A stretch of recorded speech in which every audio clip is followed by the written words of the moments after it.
ಆ ಮುದ್ದು ಮಕ್ಕಳಿಗೆ ನಮ್ಮ ಶರಣರಾದ ಚಂದ್ರಕಾಂತ್ ಹೈಬತ್ತಿಯವರು ತಲಾ 100 ರೂಪಾಯಿ ಕಾಣಿಕೆಯನ್ನು ಕೊಡ್ತಾ ಇದ್ದಾರೆ ಮಕ್ಕಳಿಗೆ. ಆಯ್ತು.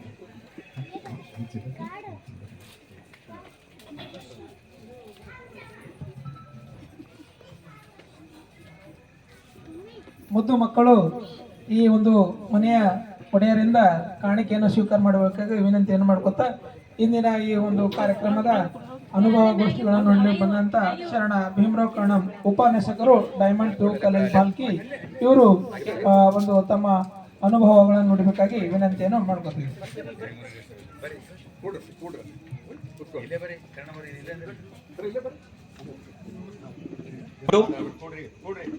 ಕರ್ನಾಟಕ ವಚನ ಸಾಹಿತ್ಯ ಪರಿಷತ್ ತಾಲೂಕು ಘಟಕ ಭಾಲ್ಕಿ 25ನೇ ಮಾಸಿಕ ಶರಣ ಚಿಂತನ ಕಾರ್ಯಕ್ರಮದ ದಿವ್ಯ ಸಾನ್ನಿಧ್ಯವನ್ನ ವಹಿಸಿಕೊಂಡಿರುವಂತಹ ಪರಮ ಪೂಜ್ಯ ಶಿವಬಸವ ದೇವರು ಹಿರೇಮಠ ಸಂಸ್ಥಾನ ಭಾಲ್ಕಿ ಇವರಲ್ಲಿ ನಾನು ಭಕ್ತಿಯ ಪ್ರಣಾಮಗಳನ್ನು ಸಲ್ಲಿಸುತ್ತಾ, ಜೊತೆಗೆ ಈ ಒಂದು ಸಮಾರಂಭದ ಘನ ಅಧ್ಯಕ್ಷತೆಯನ್ನು ವಹಿಸಿಕೊಂಡಿರುವಂತಹ ಶರಣರಾದಂತಹ ಈಶ್ವರ್ ಸರ್ ಅವರಲ್ಲಿಯೂ, ಜೊತೆಗೆ ಈ ಒಂದು ಸಮಾರಂಭದ ಉದ್ಘಾಟಕರಾಗಿರ್ತಕ್ಕಂತಹ SP ಶೆಟ್ಗರ್ ಸರ್ ಅವರಲ್ಲಿಯೂ, ಜೊತೆಗೆ ಈ ಒಂದು ಸಮಾರಂಭದ ಮುಖ್ಯ ಅತಿಥಿಗಳಾದಂತಹ ಶರಣರು ಪ್ರೊಫೆಸರ್ ಶಂಭುಲಿಂಗ ಕಾಮಣ್ಣ ಸರ್ ಅವರಲ್ಲಿಯೂ, ಜೊತೆಗೆ ಬಸವ ಗುರು ಪೂಜೆಯನ್ನು ನೆರವೇರಿಸಿರುವಂತಹ ಶರಣೆ ಕಲಾವತಿ ಚಂದ್ರಕಾಂತ್ ಹೈಬತ್ಪುರೆ ಸರ್ ಅವರಲ್ಲಿಯೂ ಕೂಡ, ಜೊತೆಗೆ ಈ ವೇದಿಕೆಯ ಮೇಲೆ ಆಸೀನರಾಗಿರ್ತಕ್ಕಂತಹ, ಜೊತೆಗೆ ಇಲ್ಲಿ ನೆರೆದಿರ್ತಕ್ಕಂತಹ ಎಲ್ಲ ಶರಣ ತಂದೆ ತಾಯಿಯವರಿಗೆ ಎಲ್ಲರಿಗೂ ಕೂಡ ನಾನು ಭಕ್ತಿಯ ಶರಣಾರ್ಥಿಗಳನ್ನು ತಿಳಿಸಿ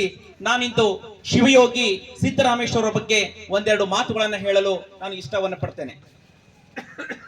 ಶಿವಯೋಗಿ ಸಿದ್ದರಾಮೇಶ್ವರರು ಸೊನ್ನಾಲಿಗೆ ಎಂಬಲ್ಲಿ ಗುರುಗಳಾಗಿರ್ತಕ್ಕಂತಹ ಶ್ರೀ ರೇವಣ ಸಿದ್ದರ ಆಶೀರ್ವಾದದಿಂದ ಮುದ್ದುಗೌಡ ಹಾಗೂ ಸುಗ್ಗಲ ದೇವಿ ದಂಪತಿಗಳ ಉದರದಲ್ಲಿ ಜನಿಸಿದರು.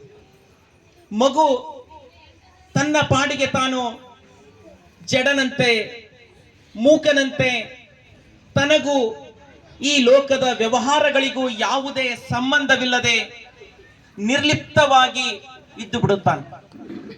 ಆಗ ತಂದೆ ದನ ಕಾಯುವ ಕೆಲಸಕ್ಕೆ ಕಳುಹಿಸಿದರು. ಬಾಲಕ ಸಿದ್ದರಾಮನ ನಿಜವಾದ ಭಕ್ತಿ ಪರೀಕ್ಷಿಸಲು ಶಿವ ಜಂಗಮ ವೇಷದಲ್ಲಿ ಕಾಣಿಸಿಕೊಂಡು ತನಗೆ ಹಸಿವಾಗಿದೆ ಎಂದು ತಿಳಿಸಿದಾಗ ಜಂಗಮನೆ ತನ್ನ ಶ್ರೀಶೈಲದ ಮಲ್ಲಯ್ಯ ಎಂದು ಗುರುತಿಸಿ ಮನೆಗೆ ಹೋಗಿ ಅಂಬಲಿಯನ್ನ ತರುವಷ್ಟರಲ್ಲಿ ಮಲ್ಲಯ್ಯ ಮಾಯವಾಗಿರುತ್ತಾರೆ. ಆಗ ಸಿದ್ದರಾಮರು ಬಂದು, ಎಲ್ಲಿ ಅಡಗಿರುವೆ ಮಲ್ಲಯ್ಯ, ಕರೆದರೆ ಯಾಕೆ ಓ ಅನ್ನುವುದಿಲ್ಲವೇ ಮಲ್ಲಯ್ಯ, ಈ ಅನಾಥನಾದ ಹುಡುಗ ಕರೆದರೇನು ಮಹಾ ಅನ್ನುವ ಉಪೇಕ್ಷೆಯೇ ಎಂದಾಗ ಮಲ್ಲಯ್ಯನವರಿಂದ ಯಾವುದೇ ಉತ್ತರ ಅಂತಕ್ಕಂಥದ್ದು ಬರುವುದಿಲ್ಲ. ಆಗ ಯಾತ್ರಿಕರು ಶ್ರೀಶೈಲಕ್ಕೆ ಹೋಗುವಂತಹ ಸಂದರ್ಭದಲ್ಲಿ ಈ ಸಿದ್ದರಾಮನು ಕೂಡ ಅವರ ಜೊತೆಗೆ ಆ ಒಂದು ಶ್ರೀಶೈಲಕ್ಕೆ ಹೋಗ್ತಾರೆ. ಅಲ್ಲಿ ಮಲ್ಲಯ್ಯನನ್ನ ಹುಡುಕಿಕೊಂಡು ಹೋಗುವಂತಹ ಸಂದರ್ಭದಲ್ಲಿ ಅಲ್ಲಿ ದಾರಿ ಉದ್ದಕ್ಕೂ ಕೂಡ ಮಲ್ಲಯ್ಯನನ್ನ ನೆನೆಸುತ್ತಾ ಹೋಗುವಂತಹ ಸಂದರ್ಭದಲ್ಲಿ ಮಲ್ಲಯ್ಯ ಇವರಿಗೆ ಒಂದು ದಿವ್ಯ ದರ್ಶನವನ್ನ ನೀಡದೇ ಇದ್ದಾಗ ರುದ್ರಗಮ್ಮರಿಗೆ ಹಾರಲು ತಯಾರಾದಂತಹ ಸಂದರ್ಭದಲ್ಲಿ ಮಲ್ಲಯ್ಯ ಪ್ರತ್ಯಕ್ಷರಾಗಿ ತಮ್ಮ ನಿಜ ಸ್ವರೂಪವನ್ನ ದರ್ಶನವನ್ನ ನೀಡ್ತಾರೆ. ನೀಡಿದಂತಹ ಸಂದರ್ಭದಲ್ಲಿ ಸೊನ್ನಾಲಿಗೆಯಲ್ಲಿ ನೀನು ಮಾಡಬೇಕಾಗಿರ್ತಕ್ಕಂತಹ ಕಾರ್ಯಗಳು ಬಹಳಷ್ಟು ಇವೆ. ನೀನು ಇದ್ದಲ್ಲಿ ನಾನು ಇರುವುದಾಗಿ ಒಂದು ಭರವಸೆಯನ್ನ ಆಶ್ವಾಸನೆಯನ್ನ ನೀಡಿ ಈ ಸಿದ್ದರಾಮರನ್ನ ಸೊಲ್ಲಾಪುರಕ್ಕೆ ಕಳಿಸಿದರು. ಆಗ ಸಿದ್ದರಾಮರು ಆ ಸೊಲ್ಲಾಪುರಕ್ಕೆ ಬಂದು ಬಡವರ ಕಷ್ಟ ಕಾರ್ಪಣ್ಯಗಳನ್ನು ನಿವಾರಣೆಗೋಸ್ಕರ ಅರವಟ್ಟಿಗೆಗಳನ್ನು, ಉದ್ಯಾನವನಗಳನ್ನು, ದೇವಾಲಯಗಳ ನಿರ್ಮಾಣ ಕಾರ್ಯವನ್ನು, ಸಾಮೂಹಿಕ ವಿವಾಹಗಳನ್ನು ಏರ್ಪಡಿಸಿ ಜನಪರವಾದ ಕಲ್ಯಾಣಗಳನ್ನ ಕೈಗೊಂಡರು. ಬರಗಾಲದ ಸಂದರ್ಭದಲ್ಲಿ ಕೆರೆ ಬಾವಿಗಳನ್ನ ನಿರ್ಮಿಸಿ ಜನರ ಉನ್ನತಿಗಾಗಿ ಶ್ರಮಿಸಿದರು. ಆದ್ದರಿಂದ ಅವರನ್ನ ಕರ್ಮಯೋಗಿ ಅಂತ ಹೇಳ್ಬಿಟ್ಟು ಕರಿತೀವಿ. ಜೊತೆಗೆ ಇದು ಶಿವಯೋಗಿ ಸಿದ್ದರಾಮೇಶ್ವರರ ಜೀವನದಲ್ಲಿ ನಡೆದಿರ್ತಕ್ಕಂಥ 1ನೇ ತಿರುವು. ನಂತರದಲ್ಲಿ ಇವು 2ನೇ ಒಂದು ತಿರುವನ್ನ ಪಡೆದುಕೊಳ್ತದೆ. ಸಿದ್ದರಾಮೇಶ್ವರರ ಜೀವನದಲ್ಲಿ ಅಲ್ಲಮ ಪ್ರಭುಗಳು ಸೊನ್ನಾಲಿಗೆ ಬಂದಂತಹ ಸಂದರ್ಭದಲ್ಲಿ ಸಿದ್ದರಾಮರಿಗೆ ಜೊತೆಗೆ ಅಲ್ಲಮ ಪ್ರಭುಗಳಿಗೆ ವಾದ ವಿವಾದ ಅಂತಕ್ಕಂಥದ್ದು ನಡೀತದೆ. ಕೇವಲ ದಾನ ಧರ್ಮದಿಂದ ನಡೆದರೆ ಬಿತ್ತಿದ್ದನ್ನ ಬೆಳೆದು ಉಂಡಂತಾಗುತ್ತದೆ, ಶಾಶ್ವತವಾದಂತಹ ಬ್ರಹ್ಮಾನಂದ ಲಭಿಸುವುದಿಲ್ಲ ಎಂದು ಹೇಳಿ ಅಲ್ಲಮ ಪ್ರಭುಗಳು ಸಿದ್ದರಾಮರ ಕಣ್ಣುಗಳನ್ನು ತೆರೆಸಿದ್ರು. ಸಿದ್ದರಾಮರಿಗೆ ಜ್ಞಾನೋದಯವಾಯಿತು. ಅಲ್ಲಮ ಪ್ರಭುಗಳು ಸಿದ್ದರಾಮರನ್ನ ಕಲ್ಯಾಣಕ್ಕೆ ಕರೆದುಕೊಂಡು ಬಂದರು. ನಂತರದಲ್ಲಿ ಈ ಒಂದು ಮೂರನೇ ಹಂತ, ಈ ಒಂದು ತಿರುವನ್ನ ಪಡೆದುಕೊಂಡಿರ್ತಕ್ಕಂಥದ್ದು ಶಟಸ್ಥಲ ಬ್ರಹ್ಮಿ ಶ್ರೀ ಚನ್ನಬಸವಣ್ಣನವರಿಂದ ಲಿಂಗ ದೀಕ್ಷೆ ಆಗ್ತದೆ ಸಿದ್ದರಾಮೇಶ್ವರರಿಗೆ. ಶರಣರ ಸಮೂಹದಲ್ಲಿ, ಗುಂಪಿನಲ್ಲಿ ವಿಶಿಷ್ಟವಾಗಿರ್ತಕ್ಕಂತಹ ಸ್ಥಾನವನ್ನ ಪಡೆದುಕೊಂಡ್ರು. ನಂತರ ಬಸವಣ್ಣನವರ ಒಂದು ಕೀರ್ತಿ ವಾರ್ತೆಯಿಂದ ಆಕರ್ಷಿತರಾದರು.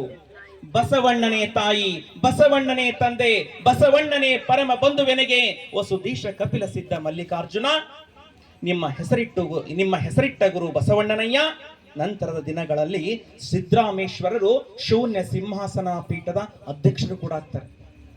ಇಂತಹ ಬಾಲಯೋಗಿ, ಕರ್ಮಯೋಗಿ, ಶಿವಯೋಗಿ, ಕಾಯಕ ಯೋಗಿ ಆದಂತಹ ಸಿದ್ದರಾಮೇಶ್ವರರ ಒಂದು ವಚನವನ್ನ ನಾನಿಲ್ಲಿ ವಿಶ್ಲೇಷಣೆ ಮಾಡಲಿಕ್ಕೆ ನಾನು ಬಯಸ್ತೇನೆ. ತಾನು ಮಾಡಿದ ಹೆಣ್ಣು ತನ್ನ ತಲೆಯನ್ನೇರಿತ್ತು, ತಾನು ಮಾಡಿದ ಹೆಣ್ಣು ತನ್ನ ತೊಡೆಯನ್ನೇರಿತ್ತು, ತಾನು ಮಾಡಿದ ಹೆಣ್ಣು ಬ್ರಹ್ಮನ ನಾಲಿಗೆಯನ್ನೇರಿತ್ತು, ತಾನು ಮಾಡಿದ ಹೆಣ್ಣು ನಾರಾಯಣನ ಎದೆಯನ್ನೇರಿತ್ತು. ಇದು ಕಾರಣ. ಹೆಣ್ಣು ಹೆಣ್ಣಲ್ಲ, ಹೆಣ್ಣು ರಕ್ಕಸಿಯಲ್ಲ, ಹೆಣ್ಣು ಸಾಕ್ಷಾತ್ ಕಪಿಲ ಸಿದ್ಧ ಮಲ್ಲಿಕಾರ್ಜುನ. ಸಮಾಜದಲ್ಲಿ ಮೊದಲಿಗೆ ಸ್ತ್ರೀಯರಿಗೆ ಸ್ವಾತಂತ್ರ್ಯ ಅಂತಕ್ಕಂಥದ್ದಿರ್ಲಿಲ್ಲ, ಸಮಾನತೆ ಅಂತಕ್ಕಂಥದ್ದಿರ್ಲಿಲ್ಲ. ಮನು ಎನ್ನುವಂತಹ ತತ್ವಜ್ಞಾನಿ ಹೇಳ್ತಕ್ಕಂಥದ್ದು ಸ್ತ್ರೀಯರ ಬಗ್ಗೆ, ಸ್ತ್ರೀ ಸ್ವಾತಂತ್ರ್ಯಕ್ಕೆ ಅರ್ಹಳಲ್ಲ ಎನ್ನುವಂತಹ ಮಾತನ್ನು ತಿಳಿಸಿರ್ತಕ್ಕಂಥ.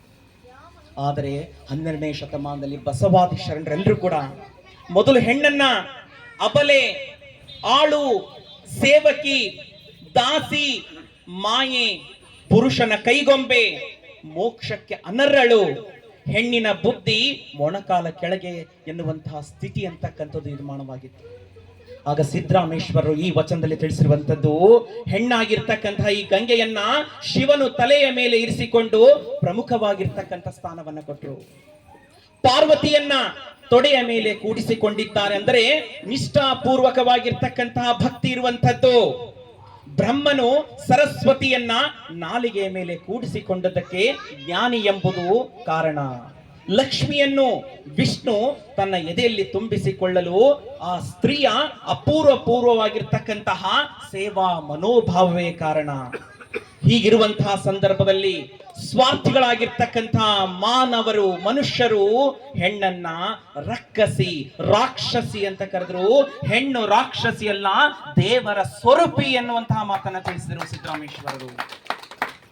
ಹೆಣ್ಣಿನ ತ್ಯಾಗ, ಪರಿಶ್ರಮ, ಸಹನೆ, ತಾಳ್ಮೆ, ಸಂಯಮ, ಸೈರಣೆ, ವಾತ್ಸಲ್ಯ ಆದರ್ಶಪ್ರಾಯವಾಗಿರ್ತಕ್ಕಂತಹ ಗುಣಗಳಿವೆ ಸ್ತ್ರೀಯಾಗಿ. ಅಲ್ಲದೆ ಹೆಣ್ಣು ಸಹನೆಯ ಸಕಾರ ಮೂರ್ತಿಯಾಗಿದ್ದಾಳೆ, ತ್ಯಾಗದ ಪ್ರತ್ಯಕ್ಷ ಮಹಿಮೆಯಾಗಿ ಗೋಚರಿಸುತ್ತಾಳೆ, ಗಂಡಸಿನ ಸಾಮರ್ಥ್ಯಕ್ಕೆ ಮೀರಿದ ಕೆಲಸವನ್ನ ನಿರ್ವಹಿಸುತ್ತಾಳೆ. ಹೆಣ್ಣು ದೇವರಿಗೆ ಸಮಾನಳು ಅಂತ ಹೇಳ್ಬಿಟ್ಟು ತಿಳಿಸಿದ್ರು ಬಸವಾದಿ ಶರಣರು. ಜೊತೆಗೆ ತೊಟ್ಟಿಲನ್ನ ತೂಗುವ ಕೈ ಸಮಯ ಬಂದ್ರೆ ದೇಶವನ್ನೇ ಆಳುತ್ತದೆ. ಸಂಚಿಯ ಹೊನ್ನಮ ಮುಂದೆ ಬರ್ತಕ್ಕಂಥದ್ದು ಸಂಚಿಯ ಹೊನ್ನಮ ಕೂಡ ತಿಳಿಸಿರ್ತಕ್ಕಂಥದ್ದು, ಪೆಣ್ಣಂದೇಕೆ ಬೀಳುಗಳಿಯವರು ಕಣ್ಣು ಕಾಣದ ಗಾವಿಲರು ಅಂತ ಹೇಳ್ಬಿಟ್ಟು. ಜೊತೆಗೆ ಜಗತ್ತಿನಲ್ಲಿ ಮೊಟ್ಟ ಮೊದಲ ಬಾರಿಗೆ ಸ್ತ್ರೀಯರಿಗೆ ಪುರುಷನಷ್ಟೇ ಸಮಾನತೆಯನ್ನ ಒದಗಿಸಿಕೊಟ್ಟಂತಹ ಕೀರ್ತಿ, ಶ್ರೇಯಸ್ಸು ಬಸವಾದಿ ಶರಣರಿಗೆ ಸಲ್ಲುತ್ತದೆ. ಈ ಒಂದು ವಚನ ಸಾಹಿತ್ಯ ಎನ್ನುವಂಥದ್ದು ಸಾಮಾಜಿಕವಾಗಿರ್ತಕ್ಕಂತಹ ಕಳಕಳಿಂದಾಗಿ ವಿಶ್ವದಲ್ಲಿ ಪ್ರಮುಖವೆನಿಸಿರ್ತಕ್ಕಂಥದ್ದು. 12ನೇ ಶತಮಾನದಲ್ಲಿ ಬಸವಾದಿ ಶರಣರು ಮನುಷ್ಯನ ಸರ್ವಾಂಗೀಣವಾಗಿರ್ತಕ್ಕಂಥ ವಿಕಾಸಕ್ಕೆ, ಸರ್ವಾಂಗೀಣವಾಗಿರ್ತಕ್ಕಂಥ ಏಳಿಗೆಗೆ, ಸರ್ವಾಂಗೀಣವಾಗಿರ್ತಕ್ಕಂಥ ಪ್ರಗತಿಗೆ ಶ್ರಮಿಸಿದರು. ಮನುಷ್ಯನಲ್ಲಿರ್ತಕ್ಕಂಥ ಅಜ್ಞಾನ, ಮೌಢ್ಯತೆ, ಕಂದಾಚಾರಗಳನ್ನ